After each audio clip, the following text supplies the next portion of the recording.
जिस महीने में जो जो प्रदोष पढ़ा करे, जब प्रदोष पड़े, बन सके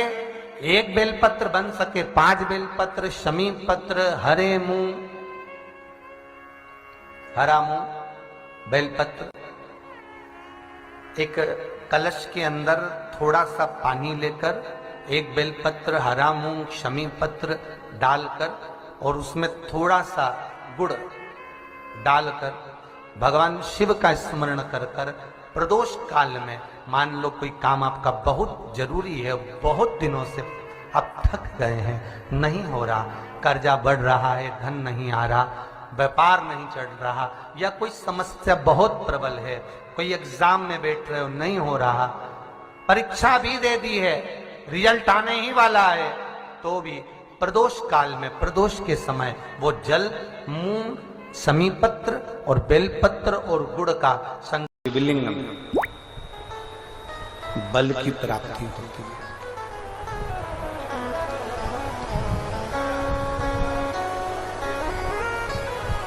प्रदोष के दिन यदि आपको कहीं से शमी पत्र मिल जाए, प्रदोष के दिन यदि कहीं से आपको शमी पत्र मिल जाए और प्रदोष काल में, प्रदोष का जो समय होता है, शाम का जो समय होता है प्रदोष काल, 4 प्रदोष 5 प्रदोष आप कर कर देखिएगा कि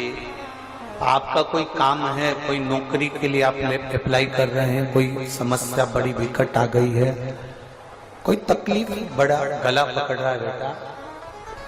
कोई तकलीफ विकट आ गई है, कोई समस्या विकट आ गई है, प्रदोष के प्रदोष काल में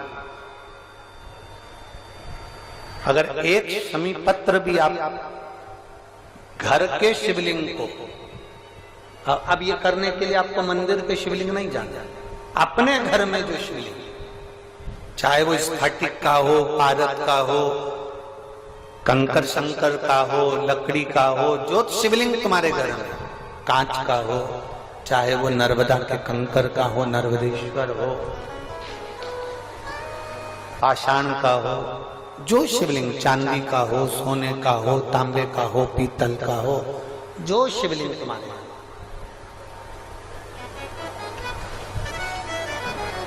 एक शमी पत्र यदि आप भगवान शंकर के शिवलिंग पर समर्पित कर रहे हो और उस शमी पत्र को उठाकर रात्रि को 9:15 की जो एक मुहूर्त होता है, एक समय होता है, जिस समय पर हम अपने मन की बात भगवान शंकर को कहते हैं,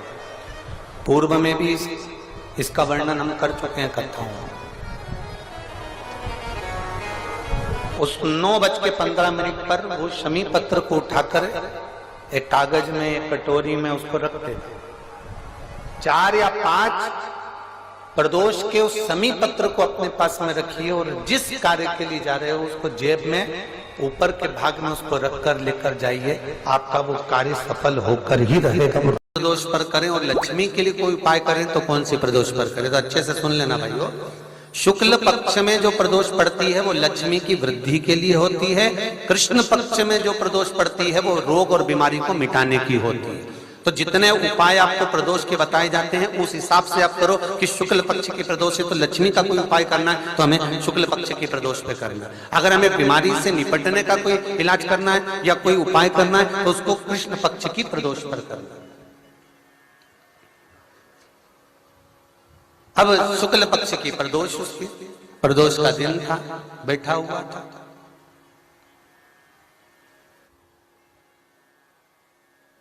मान लो अगर कहीं आप कोई नौकरी के लिए अप्लाई कर रहे हो, लॉकडाउन में सर्विस छूट गई, कई लोगों की छूट गई, कंपनियां कई बंद भी हो गई, कई कंपनियों से निकाल भी दिया गया, कहीं पत्नी परेशान हो रही है, कहीं पति परेशान हो रहा है, आप कहीं अप्लाई कर रहे हो तो जैसा माता उमा ने प्रदोष काल में, प्रदोष के समय पर, प्रदोष काल के अंतर्गत बेलपत्री का स्मरण किया है, वो बेलपत्र का स्मरण अगर संसार का मनुष्य कर लेता है तो महाराज ब्रह्मवृत्ता पुराण कहती है कि उस जीव का ऐसा कोई कार्य नहीं जो सफल नहीं होता। महाराज मेरा निवेदन रहेगा, किसी एग्जाम में आप बैठ रहे हो, इंटरव्यू के लिए जा रहे हो, किसी कार्य के लिए जा रहे हो, नौकरी नहीं लग रही, सर्विस नहीं लग रही, तो महाराज तांबे के कलश में 11 बेलपत्र को रखा जाए और तांबे के कलश में 11 बेलपत्र रखकर उसमें 11 सफेद पुष्प को डाला जाए।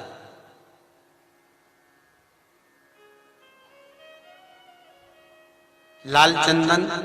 घिसकर कटोरी में लेकर जाइए। प्रदोष के दिन, शुक्ल पक्ष का जो प्रदोष पड़ जाए उसके दिन शंकर के शिवलिंग पर लाल चंदन लपेटने से पहले शंकर की जो जलाधार,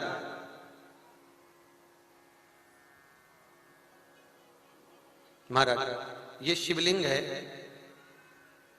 ये शिवलिंग है और ये पूरी गोल और ये चरण, ये जलाधार,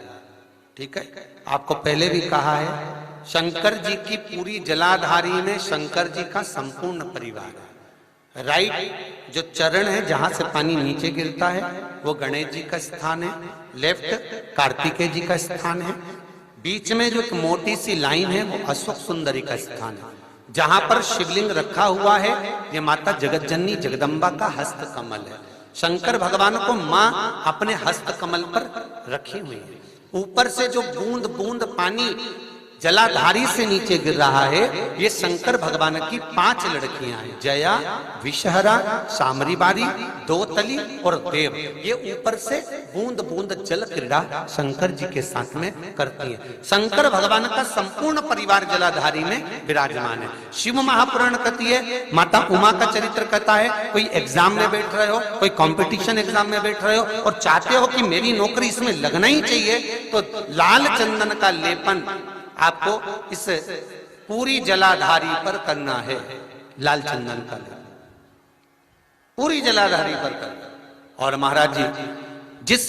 कलश में आपने घर से 11 बेलपत्र और 11 सफेद पुष्प जल के अंदर डालकर लाए हो, उसको आप चढ़ाएंगे तो इस तरह से चढ़ाएंगे कि उसका भाग हमें दिखे चढ़ते समय। ऐसे नहीं चढ़ाना, उसको चढ़ाते समय इस तरह से चढ़ाएं कि वो जल का भाग हमारी ओर गिरता हुआ। महाराज जब आप वो समर्पित कर दें, बेलपत्र पुष्प आदि सभी चीजें, उस चंदन का एक थोड़ा सा भाग पूरी जलाधारी पर हाथ फेर कर अपने दरवाजे पर आते आते उसका स्पर्श कर दें। जिस दरवाजे से आप एग्जाम देने के लिए जाओगे, जिस घर से आप जाओगे, अपने